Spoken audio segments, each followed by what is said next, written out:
emergentes. Queria chamar para participar já do nosso pré-market, aqui da nossa programação, o Emerson Balderrama. Emerson, sempre atento, sempre participando aqui conosco, nosso grande querido amigo, operador de pregão, operador também de mesas, de banco, corretor. O Emerson conhece bastante o mercado, acompanha o mercado. Emerson, muito obrigado pela gentileza da participação, bom dia para você.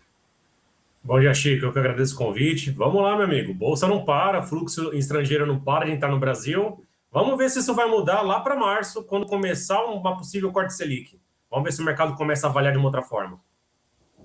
Pois é, eu ia falar exatamente isso com você. Eu comentei com o Everton agora no bloco anterior. Os estrangeiros entraram com 2 bilhões 132 milhões de reais na terça-feira dessa semana, dia 24. 14,3 bi entraram fluxo de capital estrangeiro no mercado secundário na B3. 40,5 bilhões, mais de 40 bi entraram aí praticamente quase que nesses 2 meses. Aí ainda temos o fluxo, claro, de quarta-feira, quinta hoje, e o fluxo de amanhã, sexta, que vão fechar aí o primeiro bimestre do ano. Mas, de qualquer forma, até a última terça, 40,5 bilhões em números redondos. Mas, por outro lado, como nós falamos aqui, aquela via de mão dupla, os institucionais acabaram tirando 1 bilhão 892 na mesma terça-feira, dia 24, 10 bilhões e 700 saíram no mês e 28,3, quase 28,5 bilhões do institucional aqui da nossa bolsa. Ou seja, estrangeiro aproveitando aí essa onda positiva do nosso mercado e o institucional talvez ainda aproveitando o carregamento, aí o carrego, que é o carry trade com as taxas altas, Emerson. Para investidor estrangeiro ainda faz muito sentido o Brasil, 15% é uma bela de uma taxa, onde eles acham qualquer taxa no mundo não tem algo parecido, então por isso que a gente não para de ver essa entrada de investidor estrangeiro no Brasil, faz sentido. O institucional está acompanhando, né, eleitoral, a gente está vendo diversas pesquisas saindo, né, a parte do Flávio Bolsonaro com o Lula tendo uma parte do acirramento, né, eles estão ficando mais próximos, vai ser aparentemente, ainda tem bastante água para acontecer até lá, mas aparentemente vai ser algo que a gente viu na última eleição, né? Quem vai ficar à frente do comando do Brasil vai ser o menos rejeitado. E toda essa condição, Chico, o investidor local também acaba tirando dinheiro. A gente está vendo a Bolsa não para de subir. Se a gente parar para conversar isso antes do Carnaval, a Bolsa estava longe ali, já estava especulação de se ia chegar nos 190 mil. Agora a gente está falando se vai chegar nos 200 mil. Então, assim, é muito dinheiro entrando, faz sentido esse dinheiro, mas eu acho que prudência no momento desse faz sentido também. Então, acredito eu que ali por volta de março, o mercado não quer dizer que vai desanimar ou desaquecer, mas o mercado vai estar com o pé atrás e vamos ver se esse fluxo forte lá de fora começa a diminuir. Pois é, então, essa é uma condição aí bastante importante, a expectativa com o que vai acontecer com os nossos juros a partir de março e também o nosso juro real, que é o segundo mais alto aí do mundo, que ainda tem trazido e atraído capital externo aqui. Mas também, como você falou, nós temos um cenário político agora, a partir desse final de mês, principalmente começo de março, passamos aí as férias de janeiro, as férias escolares de janeiro, esse período do carnaval, e as pesquisas, a normalidade das negociações voltam, claro, a partir já desse final de mês, começo do mês que vem, e claro que o cenário político deverá concentrar aí as atenções. Nós tivemos ontem essa pesquisa praticamente equiparando aí os dois candidatos, o atual presidente, o Flávio Bolsonaro, e também os níveis de rejeição também disponibilizados pela pesquisa. Amanhã, sexta-feira, a expectativa de uma nova pesquisa eleitoral que possa vir a ser divulgada. Porém, não sei, Emerson, na sua leitura, se a pesquisa de ontem já estava meio que precificada pelo mercado ou se ela ficou stand-by ali, mas a nossa bolsa caiu um pouquinho, caiu 0,13% ontem, embora tenha subido aí aos 192.623 pontos, que foi uma nova máxima histórica aí no intraday, como você disse, até antes do Carnaval, 185, 188 mil, falava-se em 190 mil, 191, e ontem ela já bateu 192.600. Então, existe também essa leitura política, claro, as expectativas políticas aí com relação ao cenário interno. O mercado está fazendo preço, sim, por causa dessas pesquisas que vão saindo. Mas ontem, Chico, não tinha dado importante nenhum para sair, a não ser no final do dia a NVIDIA. O mercado estava de olho em NVIDIA lá fora e aqui acabou acompanhando. O mercado pega o dia que não tem muita movimentação, muita informação para sair e começa a realizar lucro. Mas foi uma queda ontem de 0,10, 0,13. Uma queda bem pequena, perto da alta todo o potencial que teve. Sim. O mercado ele vai continuar fazendo esse acompanhamento de pesquisa eleitoral e agora vai ganhar cada vez mais peso, né, Chico? Além disso, o mercado continua também bem cético com o desdobramento do Banco Master. Cada hora aparece uma novidade, alguém está envolvido, isso também acaba jogando contra. Mas com o fluxo estrangeiro entrando nessa velocidade, nessa brutalidade, não tem o que fazer, Chico. É aguardar, não é caçar topo numa operação dessa. A gente está vendo isso pelo dólar. Dólar a gente está falando a 5,12. Se a gente pegar 6 meses atrás, a gente estava falando 5,50. Então, assim, a próxima parada do dólar deve ser um pensamento, né, psicológico, alguma coisa assim, é o próximo de R$ 5. O mercado deve começar a pensar, a trabalhar nesses níveis. Não estou dando call de venda, não faz sentido isso, não sou analista, mas é o próximo nível se continuar essa entrada de fluxo estrangeiro. Pois é, e falando um pouquinho, claro, das pesquisas eleitorais, aí essa expectativa para essa pesquisa que está agendada, aí, ou pelo menos espera-se para amanhã mais uma pesquisa. Lá fora, hoje tem essa reunião do Irã com os Estados Unidos sobre o acordo nuclear em Genebra, na Suíça. E uma outra coisa, um outro dado bastante importante também, a alíquota básica, não é, das tarifas de 10% já entraram em vigor. Agora, a expectativa, pelo menos de acordo com as agências internacionais, informações que foram disponibilizadas aqui, o representante comercial dos Estados Unidos diz que o presidente americano Donald Trump deverá ou poderá, então, assinar nos próximos dias uma normativa elevando de novo a tarifa global dos Estados Unidos para 15%. Portanto, eram 10 anunciados, foi para 15%.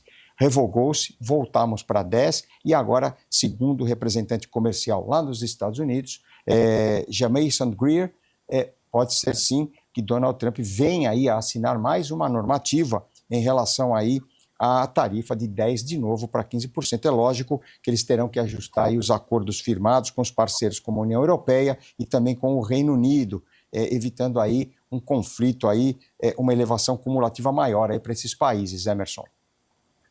O Trump ele continua usando a moeda de troca dele, que é a tarifa. Não tem o que fazer, ele acha que esse é o melhor caminho a ser tomado, mas quando ele anunciou dos 10 possíveis 15%, né, o bloco europeu, a Ásia já falou, não foi isso que a gente acordou, não foi isso que a gente assinou.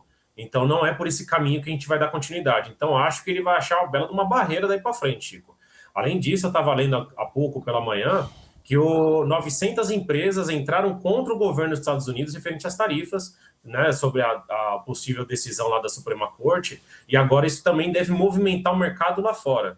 Então o Trump está fazendo todas essas movimentações novamente para ele tentar barganhar alguma coisa benéfica para os Estados Unidos. Referente ao encontro dele com o Irã, isso daí o mercado está bem atento, a gente está vendo uma queda hoje também no petróleo referente a isso, porque acreditam que vai ter o final desse impasse, além dos maiores produtores do Oriente Médio também aumentarem produção. O mercado quer que isso não escale, não quer que isso vire algo pior, porque o Trump já falou, se voltar a falar sobre arma nuclear, eu vou para cima. Complicado, Chico. O Trump novamente volta a ser aquela caixinha de surpresa. Pois é, vamos sair um pouquinho de todo esse assunto geopolítico aí, Estados Unidos, Irã, Donald Trump, tarifas, cenário de eleições aqui, pré-eleitoral. Cenário corporativo, o Emerson Marco Polo anunciou seus números agora, registrou através do seu balanço um lucro de 341,7 milhões de reais no quarto trimestre, um valor 7,2% maior do que o mesmo período de 2024. As receitas somaram 2,5 bilhões de reais entre outubro e dezembro, uma baixa de 3,6% na mesma base de comparação, portanto, EBITDA 426 milhões, um recuo de 7,7%. Você acompanha Marco Polo, hoje tem Axia Energia, antiga Eletrobras, que você acompanha bastante, eu sei, tem B3 e outros papéis aí, Copel, importantes balanços aqui na Bolsa, Emerson. Marco Polo acompanhei bastante tempos atrás, deu uma afastada do papel, estava de olho no balanço de Oxymation, acabou sendo 10% abaixo do esperado, isso daí vai refletir no papel também.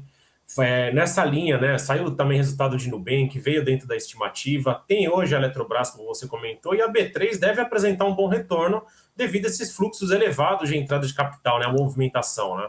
Quem faz movimentação na B3, né, que é a única bolsa que a gente tem até o momento, a gente sabe que é caro o monumento.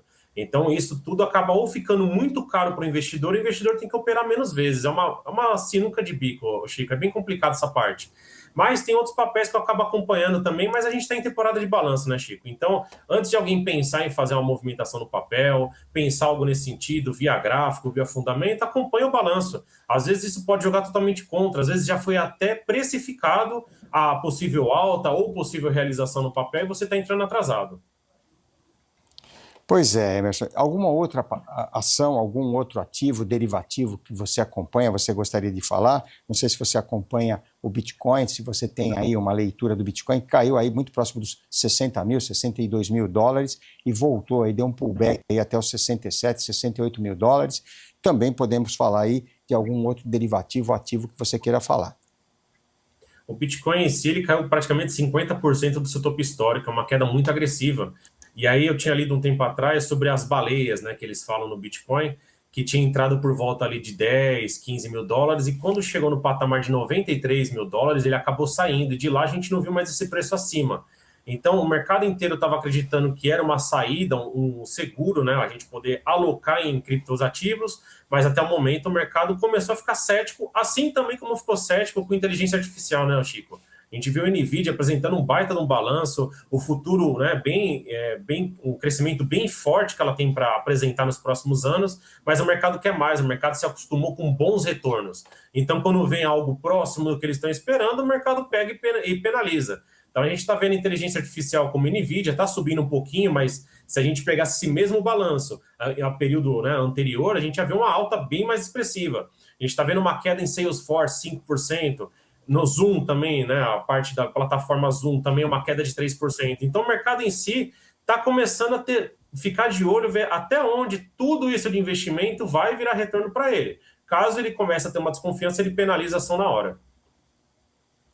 Perfeito, Emerson. Então, falando um pouquinho aí em relação aí ao nosso mercado, você acredita numa possível realização ainda, uma volta aí um pouquinho maior aí da nossa bolsa, ou está mais otimista com relação aí a novas máximas, novos pontos gráficos históricos aí de alta? Olha só, hoje nós tivemos aí recorde histórico de pontuação no Japão e recorde histórico de pontuação mais uma vez na Coreia do Sul, sexto recorde histórico de pontuação consecutivo seguido na Bolsa de Seul, lá na Coreia. O Japão voltou a subir também com notícias políticas, cenário político lá do Japão, e ontem foi a vez da Bolsa de Sydney, na Austrália, também cravar a máxima histórica acima dos 9.100 pontos lá. Então, como é que você está vendo também, Emerson, essa movimentação e a sua expectativa com relação a todo esse cenário para a nossa Bolsa? O mercado em si, Chico, a tendência de alta, é um mercado forte, é um mercado firme, é complicado a gente achar o ponto, né? Cravar a queda. Realizações vão acontecer. Tem um jargão antigo de mercado, Chico, que a quinta-feira, toda quinta-feira, é quinta-feira da reversão de movimento. Isso daí não é para ser levado em prática, não é para fazer sempre isso. O mercado está subindo, na quinta você vende por causa disso. Mas o mercado gosta desses jargões de mercado. Eu estava de olho bastante na parte do setor automotivo lá na Europa. Né? A gente viu a Stellantis, depois que ela fez toda aquela movimentação referente à mudança do guidance dela de carro elétrico, ela apresentou um belo de um prejuízo. Rolls-Royce está subindo bastante, apresentou recompra de ações, possível alta de 40% em ano contra ano. Então o setor automotivo mexeu lá. Mas para cá no mercado local, Chico, a gente precisa ter notícia forte, então dado forte, tanto externo quanto interno, e a gente precisa também entender esse fluxo estrangeiro, como é que ele vai ser. Se a gente continuar vendo essa queda de dólar, bolsa que não para, vai cravar 200 mil pontos, é complicado, Chico, porque a gente está vendo um mercado agora que você tem receio de entrar, mas você não entra, passa uma semana, você fica com uma situação, poxa, perdi o bonde. Complicado, Chico, essa movimentação de mercado agora.